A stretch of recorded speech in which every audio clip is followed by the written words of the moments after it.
This is Johnathan Rand. In this episode of Creepy Campfire Chillers, we'll travel to a very sinister pumpkin field. We'll explore the remains of a mysterious sunken ship with its even more mysterious inhabitants. Then we'll journey to a place where creatures lay in wait beneath the earth. We'll meet a peculiar young girl and a very haunting cemetery. And we'll experience the underwater terror of strange monsters lurking beneath the waves of lakes and streams, waiting for the next victims. So now, if you're ready, let's explore this bizarre world together. The world of Creepy Campfire Chillers.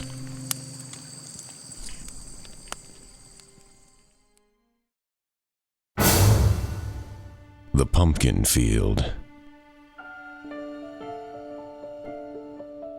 The city of Petoskey is a well-known place in northern Michigan. Resting on the shores of beautiful Lake Michigan, Petoskey is truly a city that offers year-round entertainment. Fall is especially beautiful as forests and hills are ablaze with bright colors of the season. And if you follow Mitchell Street west, downtown, past quaint old homes and shops, you'll find that the city fades quickly and gives way to acres of rolling fields.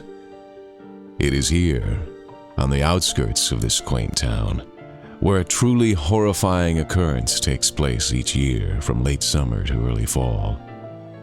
An occurrence so frightening that many local residents avoid this area altogether, at least until the pumpkins are gone. Several years ago, an old man purchased a large farm that bordered Mitchell Street. He had no family, and soon after he arrived, he did a strange thing.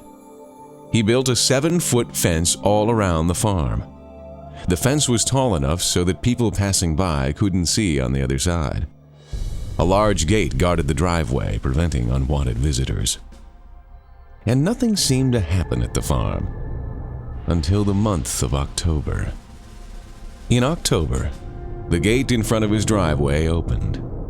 A large, crudely made wooden sign read, "Free pumpkins, you pick." Not many people could pass up the offer of free pumpkins, and the driveway and sides of the road were soon filled with cars, their occupants returning with very large pumpkins. And the old man was strangely absent. Some people pounded on the front door of his house, wanting to thank him for his generosity, but no one saw him watching from the upstairs window. Watching, smiling a crooked smile, gazing down at the people scouring his pumpkin field. One such family that stopped to get a pumpkin was the Nichols family from the nearby village of Wolverine. Peter Nichols and his wife Rebecca, their daughter Christine, and son Brian had been shopping in Petoskey. On their way home, they saw the line of cars on both sides of the road. And when they saw the wooden sign advertising free pumpkins, Mr. Nichols decided to stop. It was a decision Mr. Nichols and his entire family would soon regret. Brian picked out a pumpkin. It was large, nearly twice the size of a basketball. Mr. Nichols had to struggle to carry it to the car. He did so happily, however, since the pumpkin didn't cost the family a single penny.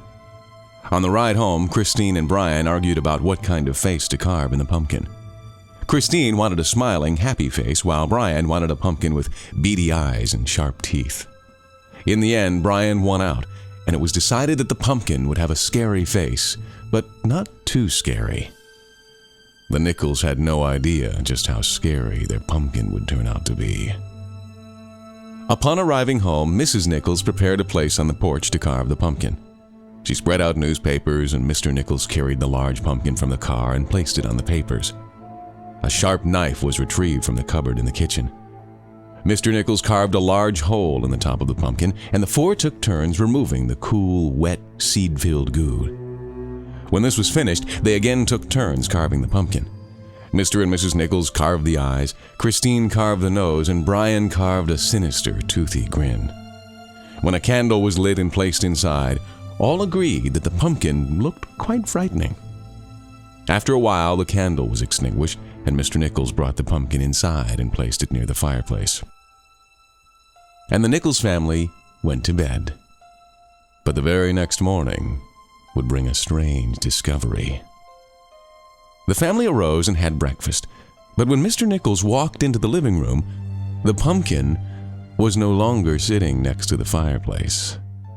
It was now sitting in a rocking chair, glaring up at him. And it may have been only his imagination, but Mr. Nichols thought he saw the chair rock ever so slightly. He asked his wife and children if they had moved the pumpkin, knowing full well that the enormous gourd was far too heavy for Rebecca or Brian or Christine to lift it. Everyone denied that they had anything to do with the pumpkin in the chair. Mr. Nichols decided that it had been he who had placed the pumpkin in the rocker. He figured that he must have been tired and hadn't remembered doing it. And so he picked up the pumpkin and carried it out to the porch. When Brian and Christine returned from school, the pumpkin was still on the porch, grinning a toothy grin. But unfortunately, neither of the two children noticed the pumpkin had grown 2 new orange teeth. After dinner, Mrs. Nichols stepped onto the porch to light the candle in the pumpkin. As night fell, the face glowed orange in the darkness. Brian and Christine played yard games with other neighborhood children, and they laughed and shouted as the moon rose. Halloween was only 1 day away, and all of the neighborhood kids were very excited. Shortly before 8 p.m., the group of children broke up, each returning to their homes. Soon the lights of the neighboring houses were extinguished, candles and pumpkins were blown out. Most adults, mindful that wild animals may damage the pumpkins, brought them inside for the night, including Mr. Nichols. He blew out the candle inside the pumpkin, completely unaware of the 2 new teeth. He placed the pumpkin by the fireplace and went to bed. Christine awoke at midnight and she was thirsty. She pulled down the covers, climbed out of bed, and headed down the hall toward the kitchen. The pumpkin sat in the middle of the hall. There were no lights on in the house, but timbers of moonbeams angled through the windows, brightening the house with an ashen glow. And Christine wondered why her father had left the pumpkin in the hallway, right in the middle where someone could trip over it. And so, Christine decided that she would try to push the pumpkin to the side. She knelt down, wrapped her arms around it, and pushed. The pumpkin slid on the carpet, but not easily. Christine had to use all of her strength just to make it move 1 single inch. She pushed and pushed, then paused to rest. Suddenly, the pumpkin moved, all by itself. It snapped at Christine's arm, clenching its teeth, trying to sink them into her soft skin. Christine jerked her arm away, and she was almost too late. And she screamed. Her shouts immediately brought her mother and father out of their bedroom and racing into the hall. Even Brian had rocketed out of bed, alarmed by his sister's screaming. He stood in the doorway of his bedroom. A light clicked on. The 2 adults found their daughter backed against the wall, pointing at the pumpkin. She was crying, and she raised her arm to show her mother and father what had happened. No blood had been drawn, and she wasn't cut, but the pumpkin tooth had left a long red scrape around her wrist. On the floor, the pumpkin was on its side. The round cap with the stem had been knocked out, and it lay on the floor. Choking back sobs, Christine explained that she had been trying to move the pumpkin, but it had attacked her by trying to bite her arm. Mr. Nichols shook his head. He didn't know how the pumpkin had come to wind up in the hallway, but he was certain that it hadn't tried to bite his daughter. He knelt down and looked at the lid with the protruding stem and told Christine that she'd probably scraped her arm on its sharp edge, and again he insisted that the pumpkin didn't bite her. He gathered it up in his arms and carried it back to the fireplace. He didn't believe his daughter's story and figured that she'd probably been sleepwalking and had tripped over the pumpkin. But how did the pumpkin get into the hall, he wondered. Christine looked in her arm and then looked at the pumpkin near the fireplace, knowing that she knew the truth. And when she finally crept into bed a few minutes later, she was careful to shut her bedroom door tight. It took her a long time to get back to sleep. But the horror was not over. In fact, for the Nichols family, the horror was just beginning. In the morning, Christine's mother questioned her about the previous night's strange episode. The mark on Christine's arm was still visible, and she stuck with her story. She knew that the pumpkin had tried to bite her. Her mother was unconvinced and told her daughter that it had been late, that she was sleepy and had only imagined the biting episode. But it was Halloween. Brian and Christine had Halloween parties at school, followed by an evening of trick-or-treating. Christine tried to forget about the strange pumpkin, and she and Brian left for school. When they returned in the afternoon, they went to work putting together their Halloween costumes. Both children had decided to make their own costumes this year. Brian was going to be a vampire and Christine a fairy princess. And then the phone rang. It was a neighbor, a friend of Christine's. She told Christine that she wouldn't be joining them for trick-or-treating after all. She'd tripped and sprained her ankle.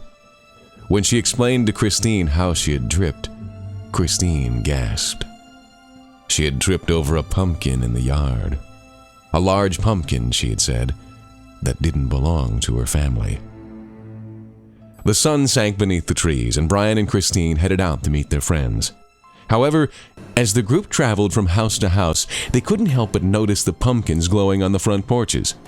Like the Nichols family, most of the people in the neighborhood had picked out their pumpkins for free from the field near Petoskey, and all of the pumpkins were very large. But tonight, they seemed even bigger than they had been. Like they had grown. And their faces, they looked more menacing and frightening, more human-like. Soon it became apparent that there was something very wrong with the pumpkins. At one house, Brian noticed that one of them seemed to actually be moving its mouth up and down. His friends noticed this too, and they began to grow fearful. At the very next house, the pumpkin on the front porch seemed to hiss at them. Some of the children, so frightened at the sight, immediately turned and ran home. Brian and Christine also fled, but it was the sight on their porch that caused them both to stop and stare. The pumpkin on their porch was coming alive. Not only that, but it seemed to be growing arms and legs. The pumpkin hissed and its mouth gaped open hungrily, and the candle became a yellow tongue that flicked back and forth. It was then that both children noticed that the pumpkin no longer had 4 teeth like they had carved, but 6.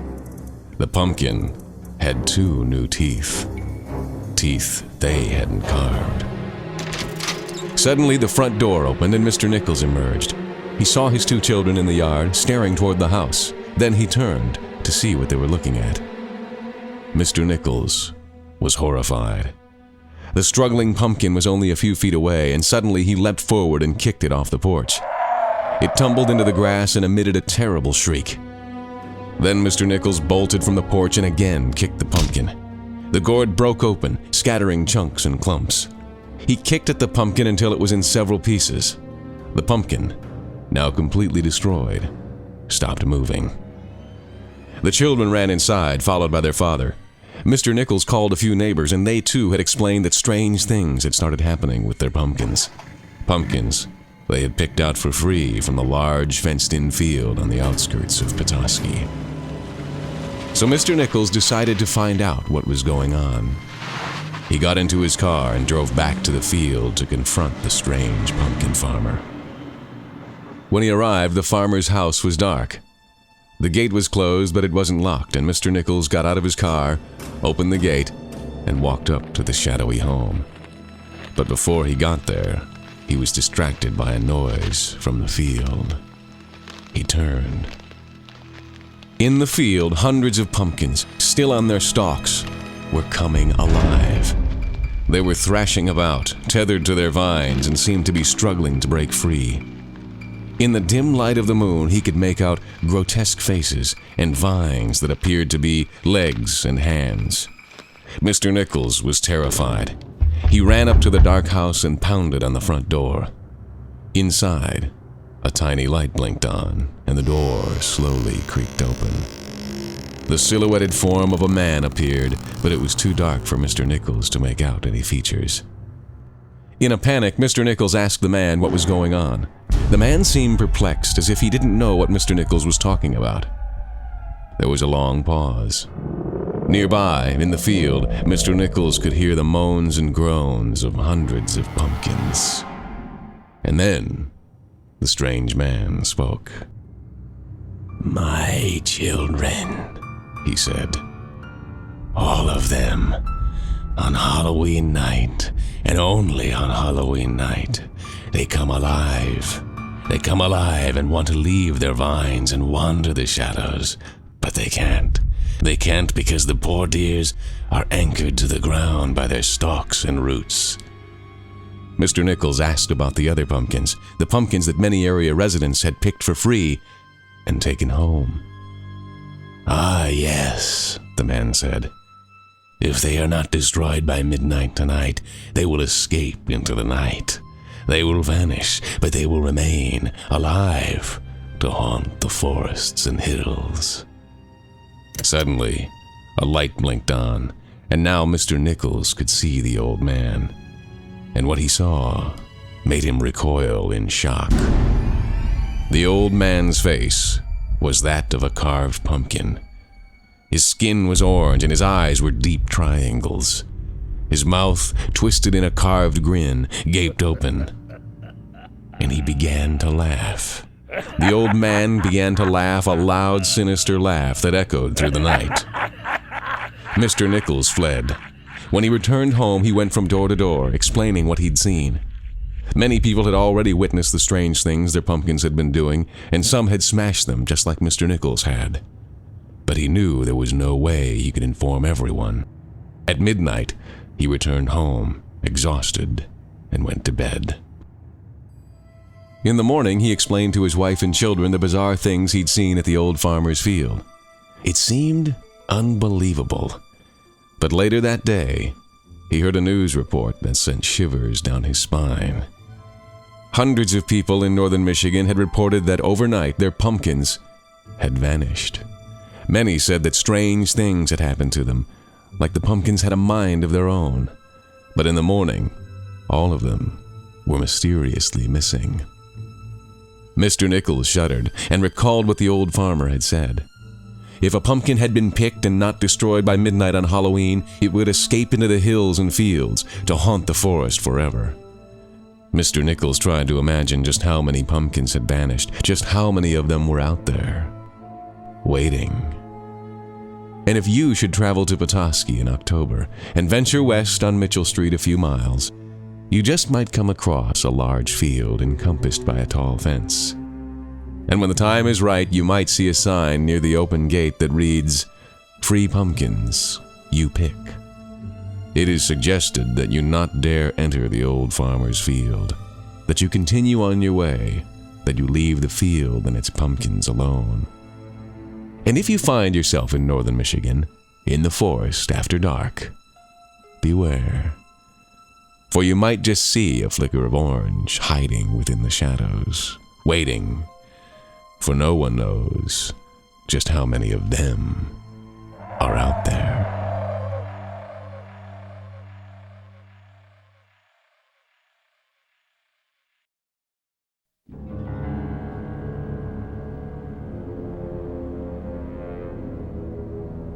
The Ghosts of Thunder Bay.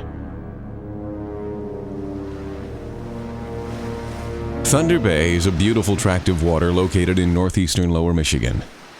Part of Lake Huron, one of Michigan's 5 Great Lakes, Thunder Bay is known for its clean waters and pristine beaches. It is also known for something else: shipwrecks. In years past, dozens upon dozens of ships sank in Thunder Bay, and today the bay is a popular scuba diving destination. The waters have been designated a natural underwater preserve, thus ensuring that divers for years to come can explore the great wrecks that haunt the waters of Thunder Bay. Some shipwrecks, however, are in shallower water, allowing for ordinary swimmers and snorkelers to explore. One such wreck, discovered by 3 boys, is the subject of this terrifying story. Mark Romello and Jordan Menser live in Alpena. While spending a day at the beach, they met a boy, Gary Masterson, from southern Michigan. Gary and his family were vacationing, camping in a nearby park. The waters of Thunder Bay were calm that afternoon, and Mark and Jordan had planned to take a small rowboat out. They invited their new friend Gary, and the 3 headed out on the water, unaware that they were about to discover one of the strangest shipwrecks ever to be lost in Lake Huron. The waters of Thunder Bay are clean and clear, and it is not uncommon to see to depths of 20 to 25 feet. As the three rowed out, they marveled at the huge rocks on the bottom of the lake. They strained their eyes to see, hoping to get a glimpse of a large fish or a turtle. Without warning, a large, dark shape came into view. Instantly, they recognized the form of a shipwreck beneath them. The wreck was decomposing and it obviously sank many years ago, but it was still intact. And it was only in 15 feet of water. Portions of the wreck came within several feet of the surface. The boys were fascinated. Mark suggested that they anchor the boat and go for a swim to explore the old wreck. All three dove into the water and they took turns diving down, swimming alongside the massive sunken ship. Gary proved to be a good swimmer, and several times he descended all the way to the bottom. After nearly an hour of swimming, they headed back into shore, not knowing that they had made someone or something very angry. That night, Mark had a terrible nightmare. He dreamed of people, ghosts in fact, coming out of the water, coming after him. In his dream, the ghosts of the people who had gone down in ships were chasing him, their arms outstretched as if they wanted something from him. No matter how fast he ran, no matter where he went, he saw these hideous figures everywhere. He awoke in a sweat, and when he finally did get back to sleep, the nightmare came again and again. All night he dreamed of horrible ghosts from long ago coming after him. But it was a discovery the very next morning that made Mark realize that there was more to this than just a nightmare. Mark went to Jordan's house and he told him about the terrible nightmare. Jordan listened, eyes wide, his mouth open. When Mark finished telling him about the dream, Jordan said nothing. He was too shocked to even move. When Mark asked him what was wrong, Jordan, in a daze, told Mark that he'd had the same exact nightmare over and over and over, just like Mark. They both knew what they had to do. They had to find Gary and see if he had the horrifying nightmare as well. They found him at his family's campsite at the park near the lake. And yes, Gary said, he'd had the very same dream, over and over and over. The boys were shocked. How could each of them have the very same nightmare? It seemed impossible, but it was true. And what was even more terrifying, that night, the nightmares came again for all three boys. The following day, they sat at the beach discussing what they could possibly do. Had they somehow angered the ghosts of Thunder Bay by exploring the shipwreck? They didn't think they had done anything wrong, and all three boys were fearful that the nightmares would continue to haunt them night after night. And so they decided that if the dreams occurred that night, they would tell someone. Maybe someone could help. They didn't know how, but they knew they couldn't possibly live with the horrifying nightmares recurring night after night after night. But later that evening, Mark was surprised by a visit from Gary. He'd walked all the way from the campsite to his house, explaining that he needed to speak with him and Jordan alone. The two boys walked to Jordan's house, and they sat in the backyard at a picnic table. There, Gary reached into his pocket and pulled out a very old coin. It was tarnished and weathered, and when he explained where it came from, Mark and Jordan gasped. Gary explained that he'd found it near the shipwreck on the bottom of the lake. He knew it was against the law to take things from shipwrecks, so he hadn't told Mark and Jordan about it. Instantly, Mark and Jordan knew where the nightmares were coming from.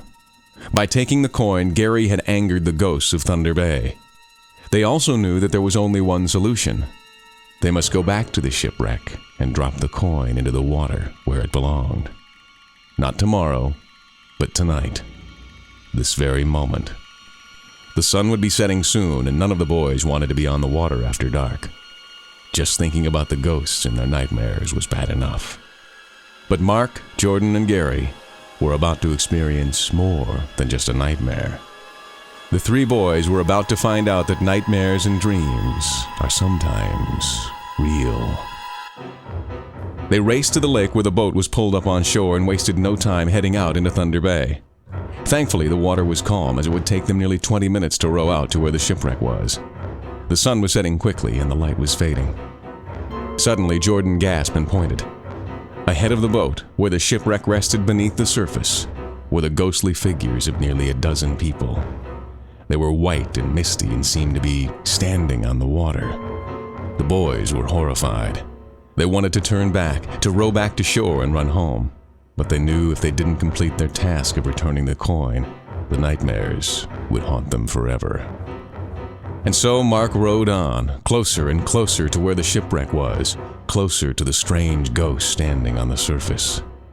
The water beneath them was darkening in the fading light. Soon they were only a few feet from the ghostly apparitions. Jordan pointed down and exclaimed that he'd spotted the wreck, and without a word, Gary pulled out the coin and dropped it into the water. All around them, the strange ghosts began to shimmer.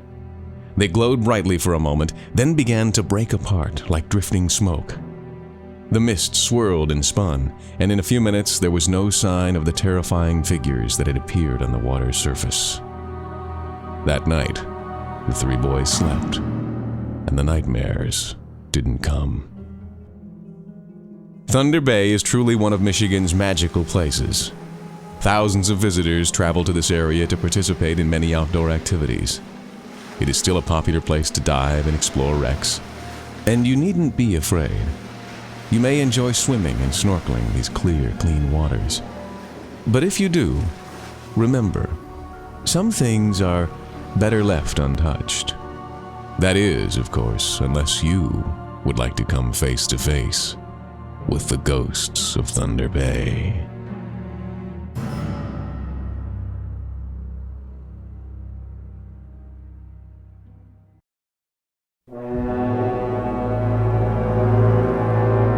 The Tentacles of Doom.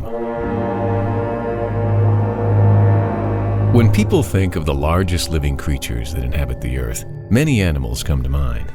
Whales, elephants, giraffes, or a host of other gargantuan beasts that can be found throughout the world. Few people, however, are aware that not only does one of the largest living organisms live in the wilderness of Michigan, but this creature lives unseen and unheard, beneath the ground, waiting for unsuspecting prey. And few people are aware of how deadly this creature can be. It is not an animal with 4 legs.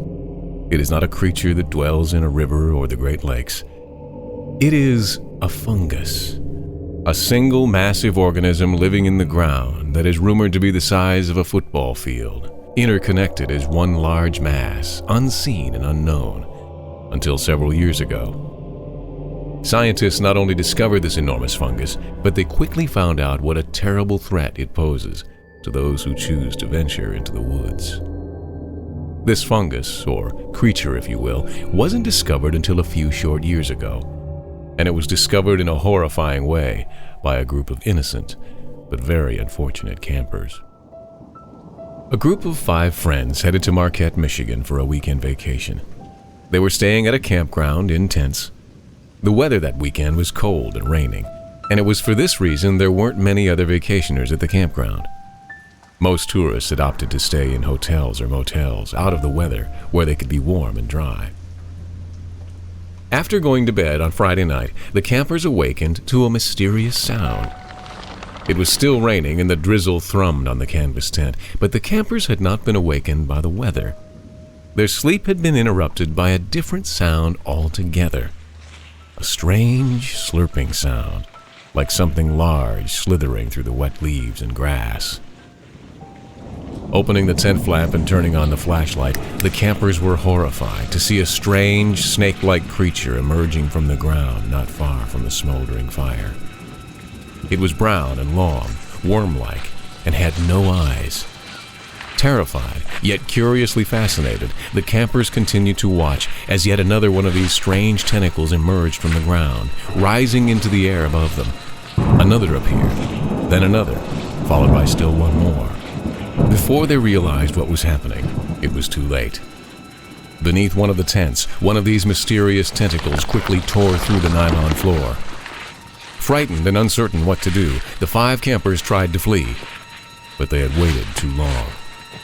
All were quickly seized by the tentacles, which were incredibly strong and very fast. The campers struggled and fought back, but it was no use.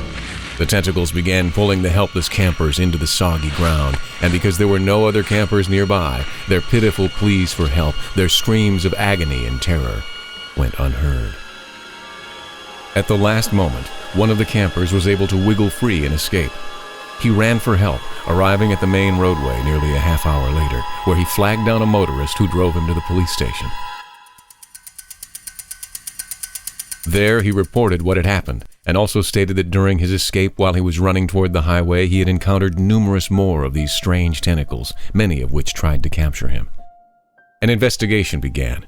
When investigators arrived at the campsite, the only indication that anything was wrong was the massive amount of disturbed earth, piles of dirt and rock. Police began digging, but they found nothing. 4 people had vanished, and there was only one witness with a story so incredible that no one would believe him. Until later that year, when the monstrous underground beast struck again. It was the July 4th weekend. The weather was sunny and bright across the entire state of Michigan. The Harrison family had a tradition every year.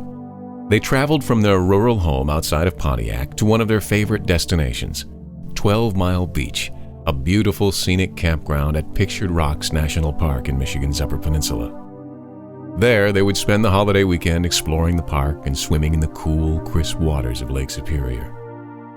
The weather was perfect, and the Harrison family celebrated July 4th with an afternoon barbecue.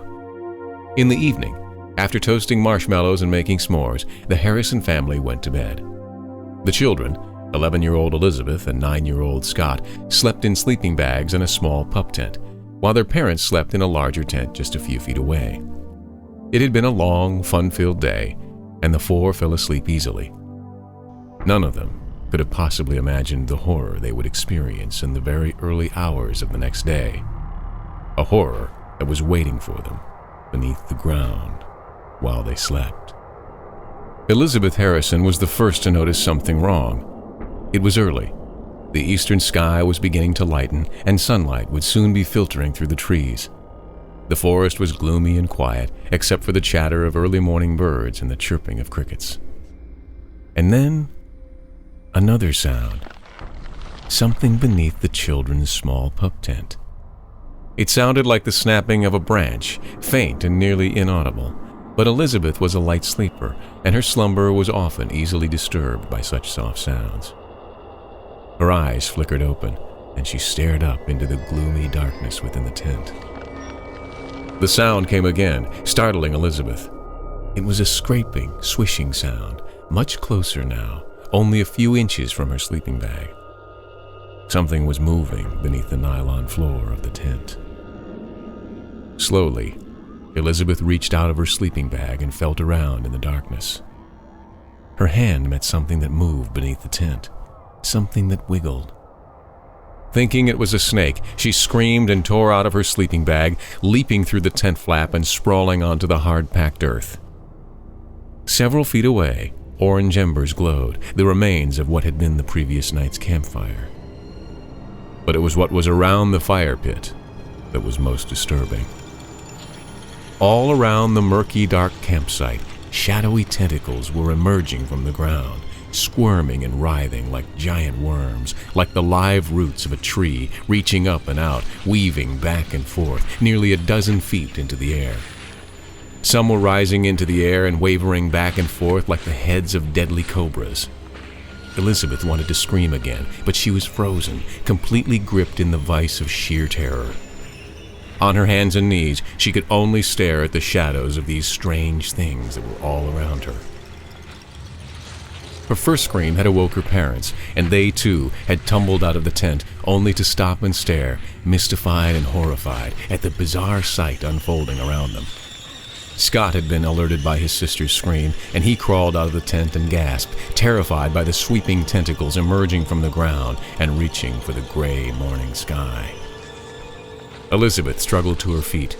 Grabbing her brother's hand, the 2 children stumbled around, waving tentacles in an effort to reach their parents only a few feet away. The tentacles, however, were much quicker. They seized the 2 children, wrapping around their bodies like boa constrictors, and they quickly pulled Elizabeth and Scott into the air.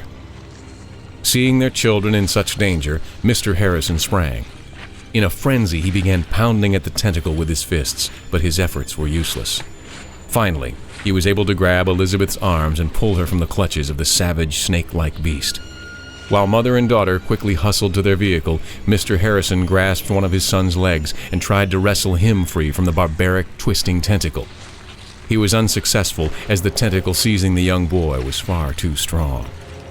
In a panic, Mr. Harrison picked up an axe and began striking the tentacle at its base, where it was emerging from the ground.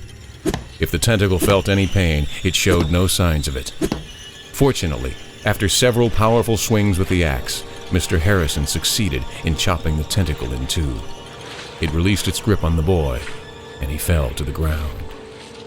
More and more tentacles were emerging from the earth, sweeping about like giant, crazed worms, lunging for the man and boy. Mr. Harrison grabbed his son by the arm, and the two raced around and over the wiggling tentacles and finally made it to the vehicle. Several tentacles lashed at the car, wrapping around the tires and axles, but Mr. Harrison pressed the accelerator and broke free of their hold. The vehicle sped along the bumpy trail road as the Harrison family fled their camp, leaving their gear and belongings behind. Later, when Mr. Harrison returned to the campsite with police, they found the entire area in disarray. The ground had been disrupted where the tentacles had emerged from the earth, leaving several gaping holes. The 2 tents and most of the family's camping gear had been completely destroyed. The severed tentacle was found near the pit, and it was immediately taken to a state police laboratory for an investigation. It was discovered that the organism was some sort of mysterious fungus, not unlike mushrooms found on the forest floor. At the campsite, an excavation began. Teams of scientists, laboratory technicians, and local authorities dug deep into the earth with shovels and backhoes. However, they found no signs of the mysterious fungus. Still, the evidence they had was enough to shed light on this strange organism that lives underground. Scientists believe that the enormous living thing resides deep in the earth and uses its powerful, long tentacles that come to the surface to feed. To this day, no one knows where or when it will appear next, and those who venture into the woods to camp are advised to be on the lookout for strange sounds and sights that might indicate another emergence of this horrifying, bloodthirsty fungus.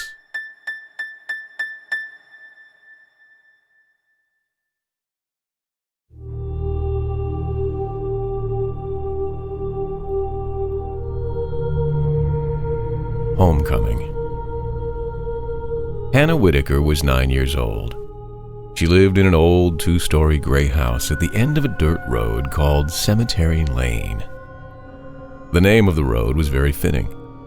Directly opposite of Hannah's home was the town's only cemetery, filled with fading, weathered headstones dating back to the mid-1800s, and surrounded by a toothy black iron fence that protected the graveyard like an army of thin tribal lances. The cemetery had not seen a new permanent guest in a long time. No one had been buried in the old graveyard for nearly 50 years. Often, particularly on evenings when the sun was setting and slipping beneath the trees, Hannah stared out of her bedroom window on the second floor of her house, gazing down at the old headstones, wondering about the people who had been buried there. She marveled at the fact that only a few dozen feet away were the ancient remains of the dead. I wonder what they look like, she would think some evenings as her nose pressed against the cold glass while the night drew closer and closer, its fingers of darkness slipping quietly over the nearby town, around the trees and over the houses and the people that inhabited them. Night closed its mysterious fist around the graveyard, holding it still and quiet, serene and soft, the blackness shrouding the decaying headstones within the old iron fence like a cool, dark blanket. But of course, this went unnoticed to those whose resting place was 6 feet in the ground opposite the Whitaker household on the other side of Cemetery Lane. The dead slumbered on eternally as the sun rose and the sun set. They rested peacefully, season after season, through the most violent of storms. Those dead and buried were indifferent to cold, fierce winds and heavy driving rains, and the thick drape of snow that fell in late November, creating a carpeting of white, capping the gravestones with tall crowns of frosting until spring, when the temperatures warmed and winter was whisked away by April's rain showers and the sunny days of May. Yes, those who inhabited the cemetery across the street from the old Whitaker house slumbered on as the days ticked by. They were there, day after day, month after month, year after year, long dead, buried in the ground, as still as a shadow and as quiet as a blade of grass at dawn. Until last summer. It had been decided by the village council with overwhelming approval that the old graveyard, the headstones and those who had been resting there for so many years, be moved to another location on the other side of town to make way for a new housing development. The procedure would be simple. First, the headstones would be carefully removed and taken to the new location, followed by the cautious, delicate extraction of the coffins and caskets within the ground. They would be transported to the other side of the village and carefully reburied in a newer final resting place. A few townsfolk had expressed their disapproval. Mainly these cries of protest came from the older generation, those who had lived in the town for decades and had known or even had friends or relatives buried in the old cemetery at the end of the lane. In the end, however, these thin voices of disapproval faded away. Progress has no patience, some said, and others agreed. Change was inevitable, change couldn't be stopped, and besides, the new housing project would bring jobs to the area. When complete, new families would move in, bringing their shiny cars and their boisterous children, their playful dogs and their sweet, quiet kitties. The air would be filled with the familiar aromas of freshly mowed lawns and tangy barbecues, all beneath the majestic oaks and maples and the watchful eye of the sun. Yes, more houses would mean very good things for the tiny village. Still, Hannah looked upon this upcoming project with unbalanced emotions.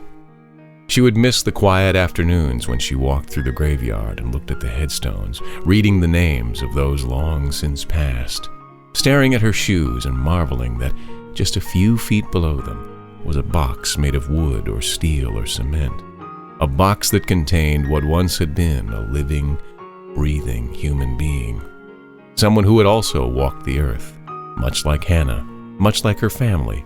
She would miss the times when she would sit on a headstone as the sun set, waiting to see if possibly something would move out of the corner of her eye, something strange and mysterious, something delightfully cold and curious, supernatural and otherworldly.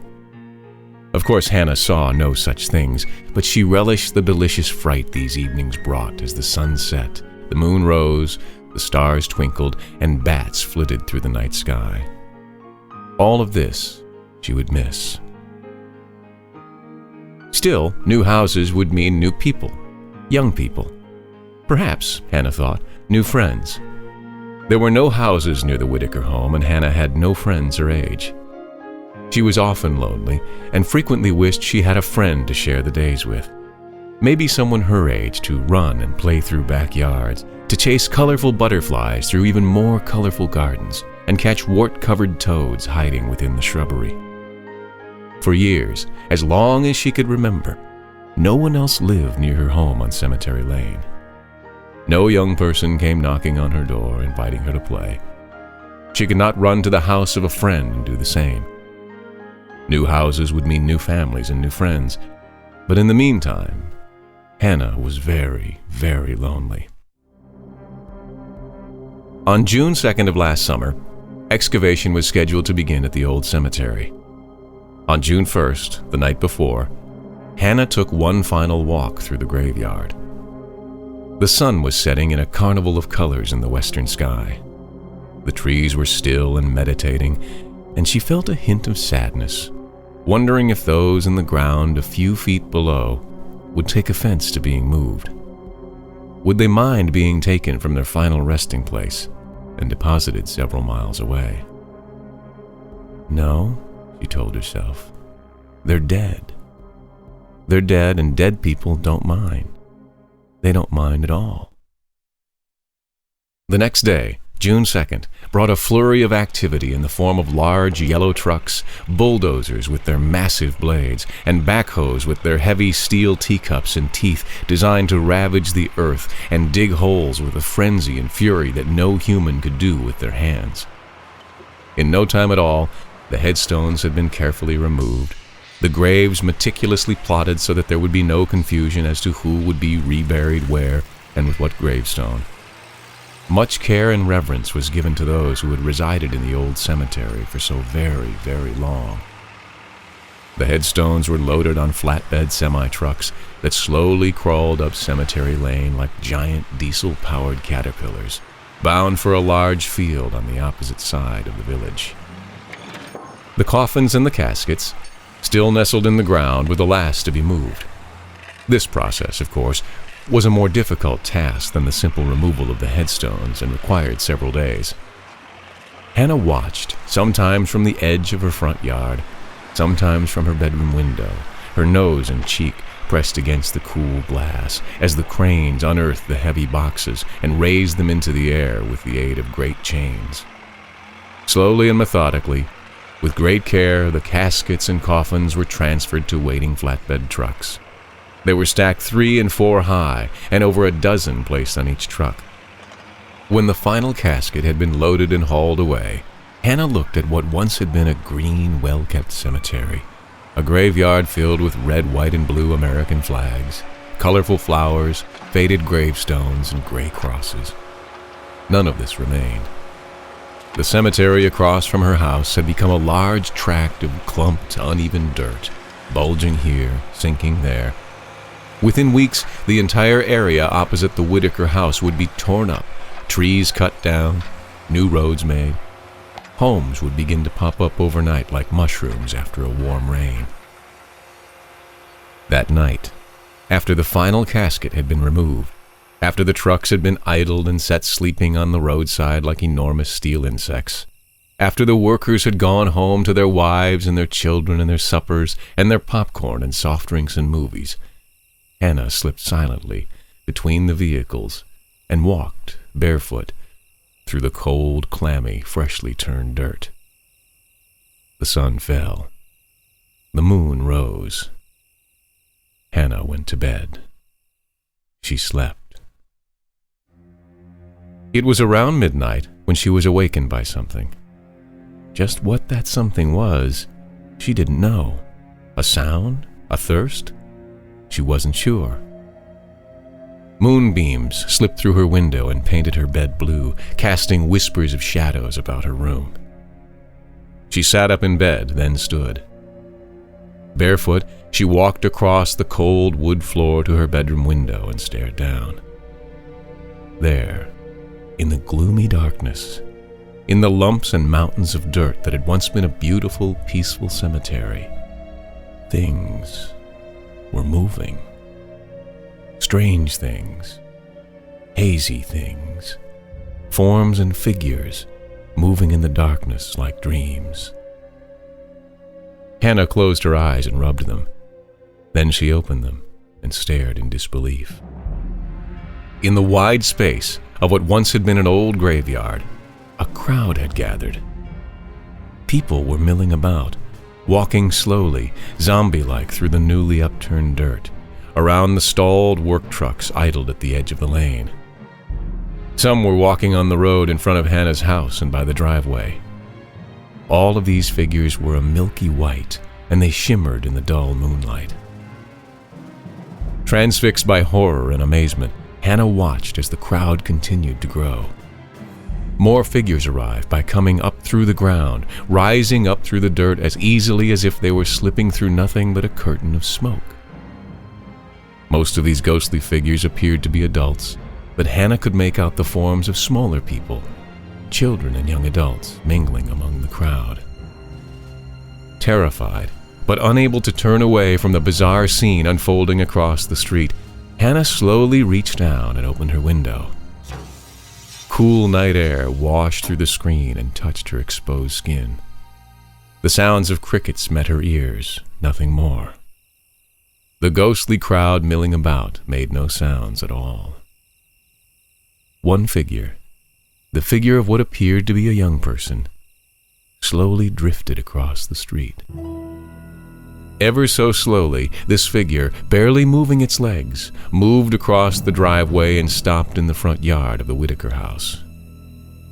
It was a girl, Hannah was certain. Not only was it a girl, but she appeared to be looking up at Hannah, as Hannah looked down at her. A curious chill rose up within Hannah as she watched the girl, now motionless, staring back up at her from the front yard.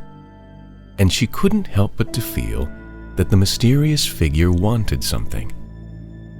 It was as if she was calling out to Hannah with her mind, connecting with her through some sort of mental energy, some invisible brainwave. Hannah's fright eased, as somehow she knew that the girl, that the strange crowd that had formed where the old cemetery once had been, meant no harm to her. They're ghosts, she thought.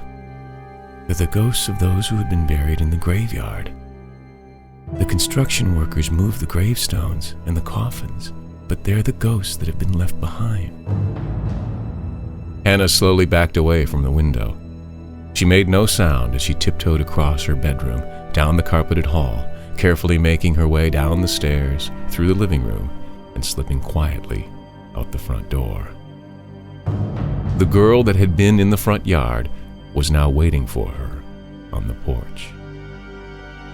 It was impossible for Hannah to distinguish many features about her, except for the fact that she had shoulder-length hair tied with a ribbon, and she was wearing a dress and shoes. Because of her hazy, milky-white appearance, there was no way to tell the color of her clothing or her hair. Even her eyes were a ghostly white. Still, Hannah was calmed by the appearance of the strange girl standing on the porch, who slowly began to raise her hand, reaching out to Hannah in the pale, sugary moonlight. Slowly, Hannah raised her arm. The girl's hand felt oddly warm, not firm like that of a human, but softer, sponge-like. Still, she felt the girl's grasp tighten around her hand. The gesture felt welcome, caring, gentle. Then, still holding her hand, the girl turned and slowly led Hannah from the porch, into the yard, and out into the street, where much of the crowd had moved. Some seemed to acknowledge Hannah's presence. They smiled faintly at her, and Hannah smiled back. Still others had appeared to take no notice of her at all. All the while, Hannah held the hand of the girl who had led her away from her home, across the front yard, and into the lane that was still lined with quiet trucks. Then, silently, the crowd began to move as if some unseen signal had been given. Everyone began to drift down Cemetery Lane, away from the Whitaker house, away from what once had been the old cemetery, past the sleeping trucks and idle tractors and still backhoes. The entire crowd, now numbering over 100, moved quietly and slowly through the night. Soon, they had reached the sleepy town, lit only by a few street lights and lamps that burned in a few of the closed cafes and stores. Through all of this, the people of the village slept on. No one saw the ghostly crowd that slowly paraded past the closed storefronts, through the center of town, down a long, narrow dirt road, and finally to a large field. A field that had recently contained tall grass and lofty maple and oak trees. A field that had been recently dug up. A field where the gravestones had been placed uniformly in perfect straight rows and columns. Rolls of green sod had been laid down, covering the freshly dug landscape. The field that had once been empty except for a few stately old trees now contained caskets and coffins buried in the ground. Caskets and coffins that held the remains of the long departed. All around her, Hannah watched as the crowd dispersed and thinned, each individual figure wandering in a different direction around the array of gravestones, seeking and searching in the moonlight, looking for something in particular. One by one, these figures began to sink into the ground as slowly and effortlessly as Hannah had watched them emerge. She was mesmerized by this bizarre scene, unable to look away, but still not feeling afraid. In fact, she felt strangely comforted, holding the hand of the girl that had led her from her home, down Cemetery Lane, through the sleeping village, and to the new graveyard on the outskirts of town. Then the girl began to move again, gently grasping Hannah's hand, pulling her along. Hannah strode easily, casually, until the two girls stood before a large, shadowy gravestone. Here, the girl let go of Hannah's hand and pointed. Hannah stared at the gravestone. In the moonlight, she could read the ancient letters and words that had been engraved so many years ago. She whispered the words. Hannah Jane Whitaker, born June 15, 1910, died December 11, 1919. Reading the words did not create distress. There was nothing uncomfortable about the realization. In fact, Hannah felt serene and peaceful about this new awareness, this strange recognition, this surprising discovery. She looked around. The crowd was gone, and there was no sign of any other ghostly figures. Even the girl that had led her to the new graveyard had vanished. Hannah was alone. Again, she stared at the gravestone and read the words out loud. Hannah Jane Whitaker, born June 15, 1910, died December 11, 1919. She had been just 9 years old. Then, Hannah began to sink into the ground, slowly, without effort, farther and farther, until she had vanished from the earth. Finally, Hannah Jane Whitaker had gone home.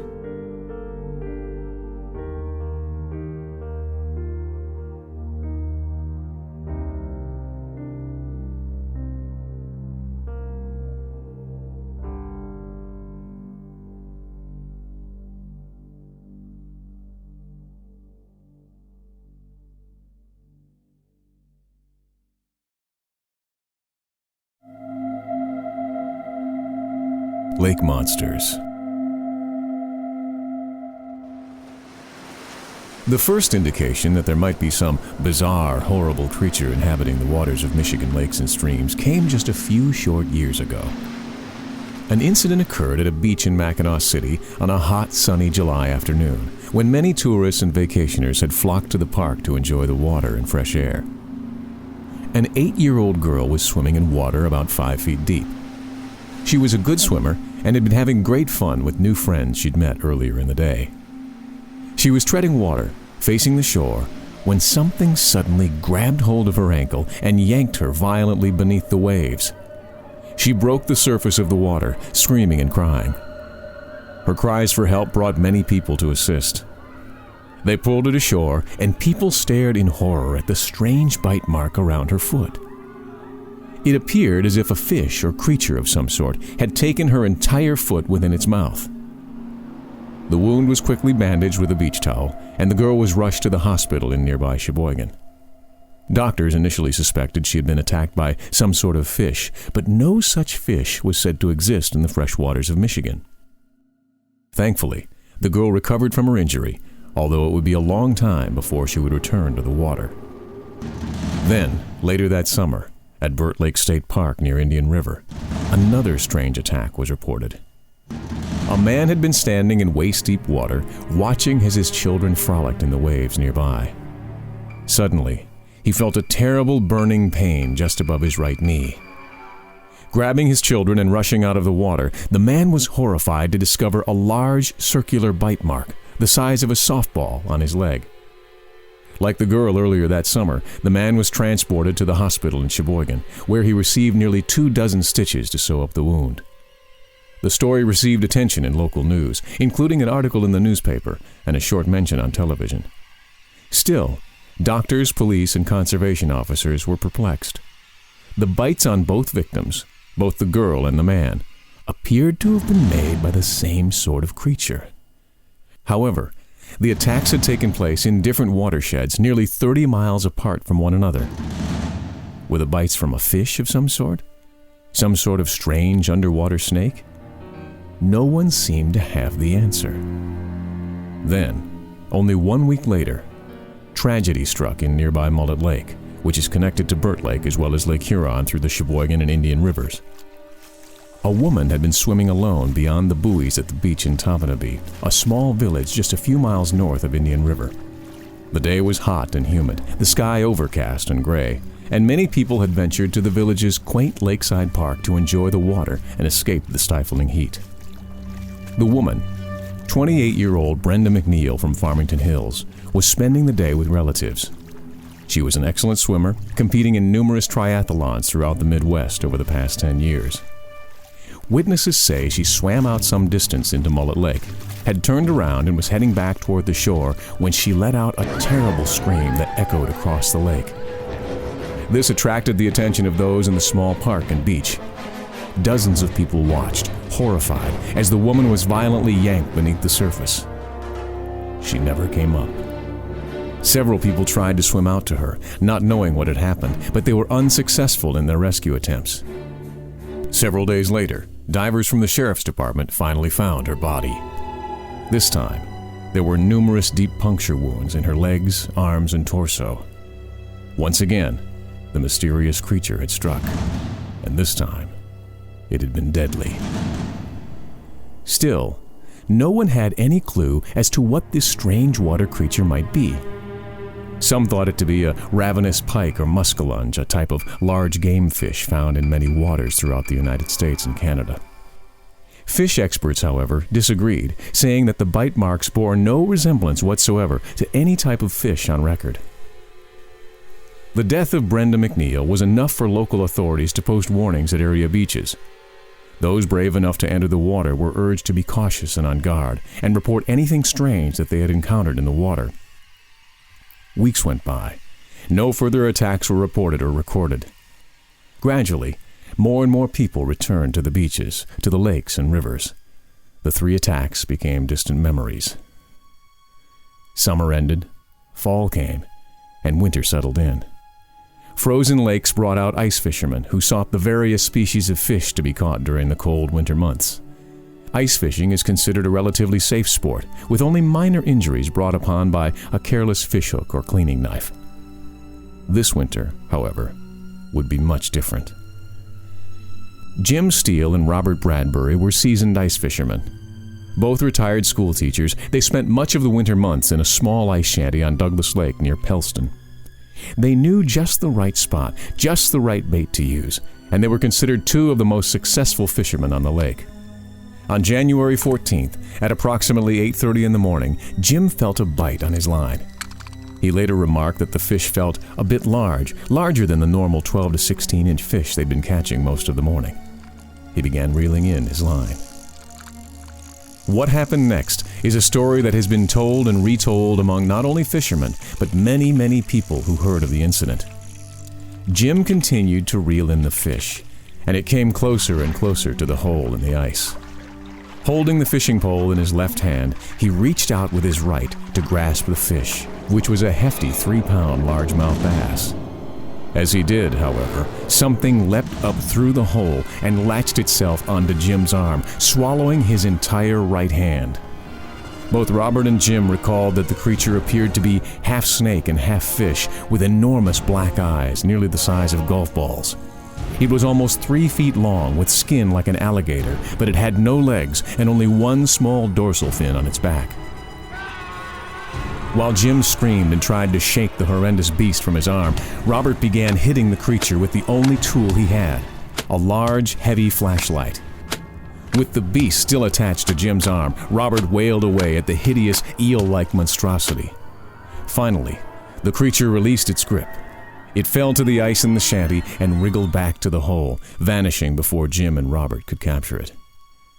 Jim survived the brutal assault and received 26 stitches in his lower arm and wrist. Once again, experts determined that the bite marks were the same suffered by the other victims of the previous year: the girl in Mackinac City, the man at Burt Lake State Park, and the unfortunate Brenda McNeil. Yet, As with previous attacks, none followed shortly thereafter, and the incident became fodder for tall tales and strange stories. No other attacks were reported that winter or even the following months. A year went by, then another, and another. Then came last summer and the horrific terror it brought, a summer no one would ever forget. The first attack came on Memorial Weekend. The weather was perfect. Sunshine, temperatures in the low 80s, and many people were out on the lakes, rivers, and streams, taking advantage of the spectacular conditions.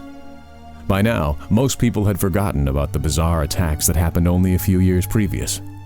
Most people thought that whatever the creature was, it was now gone. They were wrong. The Brickman family from Sterling Heights had arrived at their summer home on Mullet Lake. The plan was to spend the weekend on their new pontoon boat, relaxing, swimming, and touring around the lake and the popular inland waterway, a series of connecting rivers and watersheds. The abundant sunshine and warm weather promised a perfect 3-day getaway. On Saturday morning, Mr. and Mrs. Brickman prepared sandwiches and snacks. The 10-year-old twins, Jacob and Jaden, were given the task of cleaning the pontoon boat and watching over their 6-year-old sister, Jennifer.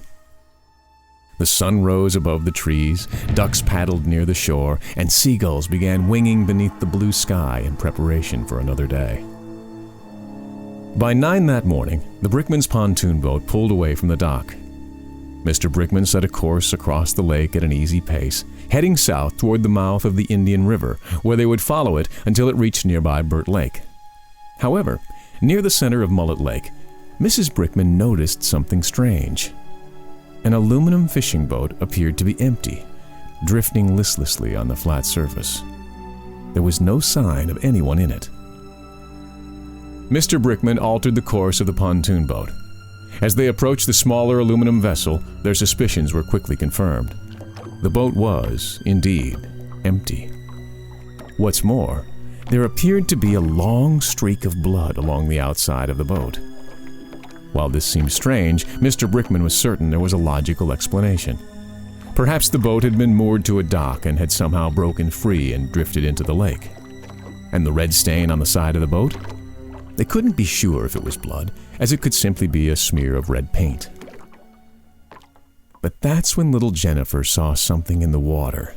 Something moving just beneath the surface, swimming toward one of the pontoons. At first, she thought it was a fish. The creature was dark in color, about 3 feet long, tube-like, and about as big around as a medium-sized coffee can. When she pointed and gasped, drawing the attention of her family, they were horrified to see the strange creature open its mouth and expose a series of unbelievably large triangular teeth. Later, Mr. Brickman would describe the creature as unworldly and prehistoric. But that was later. What was about to happen in Mullet Lake, and many other lakes across northern Michigan that hot, sunny May day, would be something many people would remember for the rest of their lives.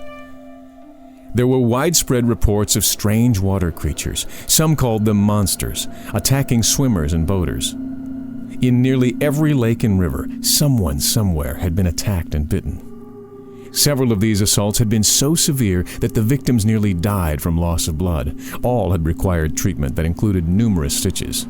Some remained under observation in the hospital for days. Reports of these violent attacks came in from all across northern Michigan. Descriptions varied, but most people reported seeing long, half-snake, half-fish creatures with razor-sharp teeth and enormous, bulging black eyes. News reports buzzed for days. Fish experts were consulted, but without having an actual specimen to identify, the strange creatures, even to this day, remain a mystery. Occasionally, someone will report seeing one of these hideous lake monsters lurking just beneath the surface. Attacks on humans can and do occur, but the questions still remain. What are these strange creatures that lurk in the dark waters of lakes and streams in Michigan? Where did they come from? Who will be their next victim? No one knows for sure. But one thing is certain.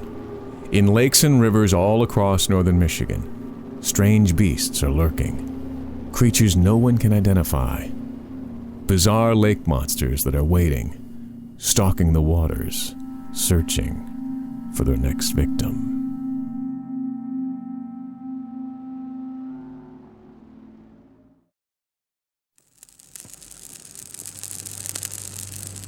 And that wraps up our time around the campfire.